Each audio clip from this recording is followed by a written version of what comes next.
ಬೆಂಗಳೂರು ತಣಿಸಂದ್ರದಲ್ಲಿ ಒಂದು ಭೀಕರ ಅಪಘಾತ. ಶಾಲಾ ಬಸ್ಗೆ 2 ಪುಟಾಣಿ ಮಕ್ಕಳುಗಳು ಹೋಗ್ಬಿಟ್ಟಿವೆ. ಬೆಳಗ್ಗೆ ಹೆಗ್ಡೆ ನಗರದ ಕಡೆಗೆ ಹೋಗ್ತಿದ್ರಂತೆ. ತಣಿಸಂದ್ರದ ಕಡೆಯಿಂದ ಮಾಲಿ ಪಾಟೀಲ್ ಅನ್ನೋ ನಾಗನಗೌಡ ಮಾಲಿ ಪಾಟೀಲ್ ಅನ್ನೋ ಸ್ಕೂಟ್ರ್ನಲ್ಲಿ 2 ವರ್ಷದ ಅವ್ರದ್ದೇ ಮಗಳು ವರ್ಷ ಮತ್ತು ಅವ್ರ ಅಣ್ಣನ ಮಗಳು 4 ವರ್ಷದ ಮಗು ಭಾನು. ಅದನ್ನೇ ಕರ್ಕೊಂಬಂದಿದ್ರಂತೆ ಯಾವುದೋ ಊರಿಂದ ಇಲ್ಲಿ ಸ್ಕೂಲಿಗೆ ಸೇರ್ಸಕ್ಕೋ ಅಥವಾ ಏನಕ್ಕೋ ಇಟ್ಕೊಳ್ಳೋಕ್ಕೋ ಏನಕ್ಕೋ ಕರ್ಕೊಂಬಂದಿದ್ರಂತೆ. ಎದುರುಗಡೆಯಿಂದ ಬಂದ ಅಜಾಗೃತೆಯಿಂದ ಬಂದಂಥ bus driver, school bus driver, ಅವನು ಸ್ಕೂಲ್ ಬಸ್ ಡ್ರೈವರ್ ನೋಡಿ, ಲೆಕ್ಕ ಹಾಕ್ಕೊಳ್ಳಿ. ಬೇರೆದಾದರೂ ಆದರೂ ಓಕೆ, ಡಬಲ್ ಎಕ್ಸ್ಟ್ರಾ ಕೇರ್ಫುಲ್ಲಲ್ಲಿರಬೇಕಾದ ಡ್ರೈವರ್ ಅವನು, ಸ್ಕೂಲ್ ಬಸ್ ಡ್ರೈವರ್. ಯಾವನ ಮಾರಪ್ಪ ಅಂತೆ. ಅವನು ಗುದ್ದುಬಿಟ್ಟ. ಬಸ್ಸು ಆ ಮಕ್ಕಳ ಮೇಲೆ ಸ್ಕೂಟ್ರಿಂದ ಬಿದ್ದಾಗ ಹತ್ತುಬಿಟ್ಟಿದೆ. 2 ಮಕ್ಕಳು ಹೋದವು. ಪಾಪ ಅವ್ರಿಗೆ 8 ವರ್ಷ ಆದಮೇಲೆ ಮಗು ಆಗಿತ್ತಂತೆ, ಅದು ಹೆಣ್ಣುಮಗು. ಹಿಂಗೆ ಮತ್ತು ಅವ್ರ ಅಣ್ಣನ ಮಗಳನ್ನ ಬೇರೆ ಕರ್ಕೊಂಬಂದು ಸಾಯಿಸ್ಬಿಟ್ಟೆ ಅಂತ ಈಗ ಅವ್ರಿಗೊಂದು ದೊಡ್ಡ ಅಪವಾದ ಅಥವಾ ಅವ್ರ ನೋವು, ಸಂಕಟ. ಪಾಪ ಅನ್ಸತ್ತೆ ನೋಡಿದ್ರೆ ಕತೆನ, ಅಯ್ಯೋ ಅನ್ಸತ್ತೆ. ಇವನು ಯಾವನೋ ಡ್ರೈವರು ಕಚಡ, ಏನು ಗುಂಡು ಹಾಕಿದ್ನೋ ಹಾಕಿರ್ಲಿಲ್ವೋ, ಏನು ಬಸ್ ಓಡಿಸಿದ್ನೋ, ಏನು ಮಾಡಿದ್ನೋ, ಬರ್ತಾನೆ ಆಚೆಗೆ ಇನ್ನೊಂದು ಬಸ್ ತೊಗೊಂಡು ಹೋಗಿ ಇನ್ಯಾರನ್ನೋ ಸಾಯಿಸ್ತಾನೆ. ಅವನನ್ನು ಸಾಯಿಸ್ಬಿಟ್ಟು ಆಚೆ ಹೊರಗೆ ಬಿಡಬಾರ್ದು. ಕಚಡಗಳನ್ನು ತೊಗೊಂಬಂದು ಎಸ್. ಮುಸ್ಲಿಂ ಯುವಕನೊಂದಿಗೆ ಹಿಂದೂ ಯುವತಿ ಪರಾರಿಯಾಗಿರುವಂತಹ ಘಟನೆ ಬಂದಿದೆ. ಆ ತಂದೆ ವಿದೇಶದಲ್ಲಿದ್ದಾರಂತೆ. ಇಲ್ಲಿ ಬಂದರು ಗೊತ್ತಾಗೋಗಿದೆ ಅವ್ರಿಗೆ. ಅವರು ಬೇಸಿಕಲಿ ಕೇರಳದವರು, ಕಾಸರಗೋಡು. ಮಂಗಳೂರು ನೀವು ಓದೋಕ್ಕೆ ಕಳಿಸಿದ್ದಾರೆ ಮಗಳನ್ನು. ಓದ್ತಿದ್ದಾಗ ಅಲ್ಲಿ ಯಾರೋ ಮೊಹಮ್ಮದ್ ಮಿದ್ಲಾಜ್ ಅನ್ನೋ ಯುವಕನ ಜೊತೆ ಅವಳು ಲವ್ ಆಗಿ ಮದುವೆ ಮಾಡ್ಕೊಂಡಿದ್ದಾಳಂತೆ ಸಬ್ ರಿಜಿಸ್ಟ್ರಾರ್ ಆಫೀಸಲ್ಲಿ. ಇವರು ಆಮೇಲೆ ಪೊಲೀಸ್ ಸ್ಟೇಷನ್ಗೆ ಹೋಗಿ ದೂರು ಕೊಟ್ಟಿದ್ದಾರೆ. ಪೊಲೀಸ್ ಸ್ಟೇಷನಲ್ಲಿ ಅವಳು ನಾನು ನಿಮ್ಮ ಜೊತೆ ಬರ್ತೀನಿ ಅಂತೇನೋ ಹೇಳಿದ್ರು. ಪೊಲೀಸರು ಬಿಡಲಿಲ್ವಂತೆ. ಏಕೆ, ಪೊಲೀಸರೇನು ಕನ್ವರ್ಷನ್ ಏಜೆಂಟ್ಗಳ ಕೇರಳನಲ್ಲಿ ಇರ್ಬೋದು, ಕಮ್ಯುನಿಸ್ಟ್ಗಳ ಮಧ್ಯ ಏನು ಬೇಕಾದ್ರೂ ನಡೀಬೋದು, ಹೇಳೋಕ್ಕಾಗಲ್ಲ. ಸೊ ಮಗಳು ಬರ್ತೀನಿ ಅಂತಂದ್ರು, ಪೊಲೀಸರು ಬಿಡಲಿಲ್ಲ, ಹೆದರ್ಸ್ಬಿಟ್ಟು ಕರ್ಕೊಂಡು ಹೋದ್ರು ಅಂತ ಹೇಳ್ತಿದ್ದಾರೆ. ಏನಿಲ್ಲ, ನೀವು ಅಲ್ಲೊಂದು ಕೋರ್ಟ್ ಕೇಸ್ ಹಾಕ್ಕೊಳ್ಳಿ. ಆಗಿರೋ ಘಟನೆಯಲ್ಲಿ ಮಂಗಳೂರಲ್ಲಿ ಆಗ್ತಿರೋ ಗೊತ್ತಿಲ್ಲ. ಕೋರ್ಟ್ರಲ್ಲಿ ರಿಕ್ವೆಸ್ಟ್ ಮಾಡಿ ಅವಳನ್ನು ಇಲ್ಲಿ ಕರೆಸಿ. ಅವಳು ನಮ್ಮ ಹತ್ರ ಹಿಂಗೆ ಹೇಳಿದ್ಲು ಬರ್ತೀನಿ ಅಂತ, ಇವ್ರು ಹಿಂಗೆ ಬಲವಂತ ಮಾಡಿ ಕರ್ಕೊಂಡು ಹೋಗಿದ್ದಾರೆ. ಅವಳು ಇಲ್ಲ ನಾನು ಅವನ ಜೊತೆನೇ ಹೋಗ್ತೀನಿ ಅಂದರೆ ಹೋಗಲಿ, ಕೋರ್ಟಲ್ಲಿ ಹೇಳಲಿ ಅದನ್ನು ಅಂತ ಹೇಳಿಸಿ ಒಂದು ಕೇಸ್ ಹಾಕ್ಬಿಟ್ಟು ಕರ್ಸಕ್ಕೆ ಕೇಳಿ ಕೋರ್ಟಲ್ಲಿ. ಮೋಸ್ಟ್ಲಿ ಆಗ್ಬೋದು. ನಿಮ್ಮ ಮಗಳು ಬರೋವಳೆ ಆಗಿದ್ರೆ ಬರ್ತಾಳೆ, ಇಲ್ಲ ಹೋಗ್ತೀನಿ ಅಂದರೆ ಹೋಗ್ಕೋತಾಳೆ, ಅಷ್ಟೇ ಗೊತ್ತಾಗುತ್ತೆ. ಎಸ್. ರಾಜ್ಯ ಸರ್ಕಾರದ ವಿರುದ್ಧ ಗುತ್ತಿಗೆದಾರರು ಸಿಡಿದೆದ್ದಿದ್ದು ಸಿಎಂ ಸಿದ್ದರಾಮಯ್ಯ ತವರು ಜಿಲ್ಲೆಯಿಂದಲೇ ಹೋರಾಟದ ರಣಖಾಳೆಯನ್ನು ಮೊಳಗಿಸಿದ್ದಾರೆ. ಸರ್ಕಾರದಿಂದ 37,000 ಕೋಟಿ ಗುತ್ತಿಗೆ ಹಣ ಬಾಕಿ ಇದ್ದು ಅದನ್ನು ಕೂಡಲೇ ಬಿಡುಗಡೆ ಮಾಡಬೇಕು. ಇಲ್ಲವಾದಲ್ಲಿ ಮಾರ್ಚ್ 5ರಂದು ಬೆಂಗಳೂರು ಫ್ರೀಡಂ ಪಾರ್ಕ್ನಲ್ಲಿ ಬೃಹತ್ ಪ್ರತಿಭಟನೆಗೆ ಸಿದ್ಧತೆಯನ್ನು ನಡೆಸಿದ್ದೀವಿ ಅಂತ ಮೈಸೂರಿನಲ್ಲಿ ಇವತ್ತು ಸುದ್ದಿಗೋಷ್ಠಿ ನಡೆಸಿ ಮಾತನಾಡಿದರು. ಹಳೆ ಸರ್ಕಾರಕ್ಕಿಂತ ಹೆಚ್ಚು ಕಮಿಷನ್ ಪಡೆಯಲಾಗ್ತಾ ಇದೆ ಅನ್ನುವಂತಹ ಆರೋಪವನ್ನು ಮಗದೊಮ್ಮೆ ಮಾಡಿದ್ದಾರೆ. ಯಾವ ಕಮಿಷನ್ ಯಾರು ತಗೋತಿಲ್ರಿ, ಎಲ್ಲ ಸುಳ್ಳು. ಬೇಕಿದ್ರೆ ದಾಖಲೆ ಕೊಡಲಿ, ಹೆಚ್ಚಿಗೆ ಮಾತಾಡಿದ್ರೆ ಕೋರ್ಟ್ಗೆ ಹೋಗಲಿ, ಅಷ್ಟೇ ಸಿಎಂ ಸ್ಟ್ಯಾಂಡ್ ಅಂತ ಈಗ ಸಿಎಂ ಹೇಳ್ತಾರೆ. ಅಥವಾ ಕಾಂಗ್ರೆಸ್ಸಿನ his highness holiness Shri Shri Shri Shri D K Shivakumar ಹೇಳ್ತಾರೆ. ಸುಮ್ಮನೆ ಹೇಳಬಾರ್ದು. ಇಲ್ಲವೇ ಇಲ್ಲ. ದುಡ್ಡ, ಲಂಚ, ಕಮಿಷನ್, ಹಾಗಂದ್ರೆ ಸರ್ ಇದು ಹಿಂದೆ ಅದು ಸತ್ಯ ರೀ. ಅವತ್ತವ್ರು ಹೇಳಿದಾಗ ಕಾಂಟ್ರಾಕ್ಟರ್ಗಳು ಅದು ಸತ್ಯ ಸರ್. ಇವತ್ತೇ ಸತ್ಯ ಅಲ್ಲ. ಯಾಕೆ ಅಂತಂದರೆ ಇವಾಗ ಬೇರೆ ರೀ, ಟೈಮೇ ಬೇರೆ. ಇದು ಅವಾಗ ದಾಖಲೆ ಬೇಕಿರಲಿಲ್ಲ ಅಷ್ಟೇ ಸರ್. ಆವಾಗ ಪರ್ಫೆಕ್ಟ್ ಅವ್ರು ಹೇಳಿದ್ದೆ ಸರ್. ಈಗಿಲ್ಲ. ಹೇಳಿದ್ನಲ್ಲ, ಬೀದಿ ನಾಯಿಗಳು ನನ್ನ ಕಂಪ್ಯಾರಿಸನ್ ಕೊಡೋದು. ಇವತ್ತಿನ ಭ್ರಷ್ಟರುಗಳಿಗೆ ಬೀದಿ ನಾಯಿಗಳು ಒಳ್ಳೆ ಕಂಪ್ಯಾರಿಸನ್. 3 ಮನೆಯಲ್ಲಿ ಬೀದಿ ನಾಯಿಗಳು ಊಟ ಮಾಡಿದ್ರೆ ಅವರು ಊಟ ಒಳ್ಳೆ ಊಟನೇ ಹಾಕಲಿ ಅಥವಾ ಏನೇ ಹಾಕಲಿ, 4ನೇ ಮನೆಯವ್ರು ಕರೆದ್ರೂ ಅದು ಹೋಗಲ್ಲ. ಬೇಕಾದ್ರೆ ಹೋಗ್ಬಿಟ್ಟು ಸುಮ್ಮನೆ ಬಾಲ ಅಳ್ಳಾಡಿಸ್ಬಿಟ್ಟು ಹೊಟ್ಟೋಗತ್ತೆ. ಇನ್ಯಾವತ್ಕಾರ ಎಮರ್ಜೆನ್ಸಿಗೆ ಈ ಮನೆ ಇರಲಿ ನನಗೊಂದು ಅಂತ. ತಿನ್ನಕ್ಕಾಗಲ್ಲ, ಅದು ತಿನ್ನಲ್ಲ, ತನ್ನ ಪಾಡು ತಾನು ಹೊಟ್ಟೋಗುತ್ತೆ. ಇವಿಯಲ್ಲ, ಈ ಭ್ರಷ್ಟ ನಾಯಿಗಳಿವೆಯಲ್ಲ, ಈ ನಾಯಿಗಳಿಗೆ 400 ಮನೆ ಕರೆದ್ರೂ ಹೋಗಿ ತಿಂತಾರೆ. ತಿಂತಾರೆ ಬೇಕಾರೆ. ಬೆಂಗಳೂರಿನಲ್ಲಿ ನಡೆದ ಸಂವಾದದಲ್ಲಿ ಗ್ರೂಪ್ ಕ್ಯಾಪ್ಟನ್ ಶುಭಾಂಶು ಶುಕ್ಲಾ, ಪ್ರಶಾಂತ್ ನಾಯರ್ ಬಾಹ್ಯಾಕಾಶ ಪ್ರವಾಸೋದ್ಯಮದ ಸಂಬಂಧಿತವಾಗಿ ಹಲವಾರು ಪ್ರಶ್ನೆಗಳಿಗೆ ಉತ್ತರ ಕೊಟ್ಟರು.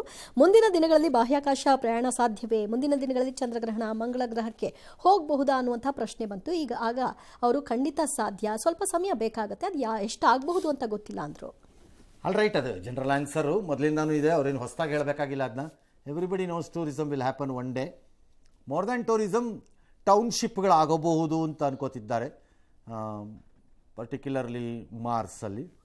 ಬಟ್ ಆಫ್ ಲೇಟ್ ಮೂನ್ ಮೇಲೂ ಕಾನ್ಸಂಟ್ರೇಟ್ ಮಾಡೋಕ್ಕೆ ಸ್ಟಾರ್ಟ್ ಮಾಡ್ತಾ ಇದ್ದಾರೆ ಇಲಾನ್ ಮಸ್ಕ್ ಥರದವರೆಲ್ಲ.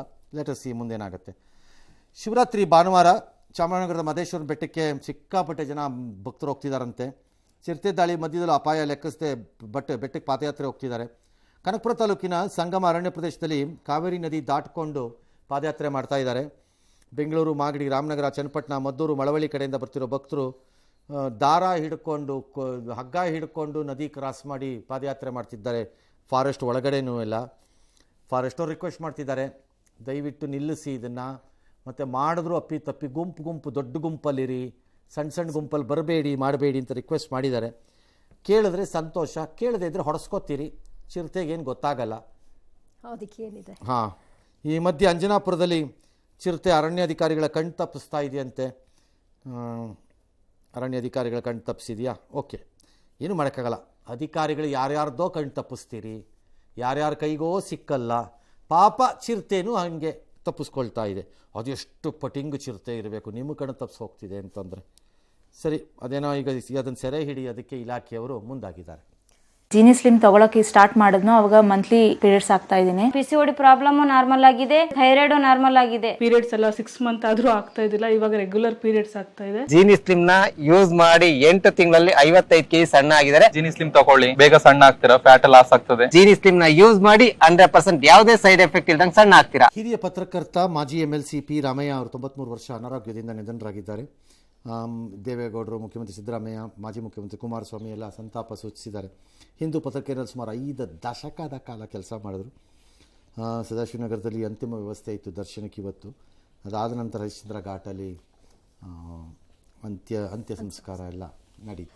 ಕರ್ನಾಟಕದಲ್ಲಿ ಬೀದಿ ನಾಯಿಗಳ ರಕ್ಕಸ ಹಾವಳಿ ನಿಲ್ತಾನೆ ಇಲ್ಲ. ಇವತ್ತು ಕೂಡ ರಾಜ್ಯದ ಹಲವೆಡೆ ಬೀದಿ ನಾಯಿ ದಾಳಿಗೆ ಜನರು ಗಾಯಗೊಂಡಿದ್ದಾರೆ. ಈ ನಡುವೆ ಕರ್ನಾಟಕದಲ್ಲಿ ಕಳೆದ 3 ವರ್ಷಗಳಲ್ಲಿ ಸಾವಿರಾರು ಜನ ಬೀದಿ ನಾಯಿಯಿಂದ ಅಟ್ಯಾಕ್ಗೆ ಒಳಗಾಗಿದ್ದಾರೆ.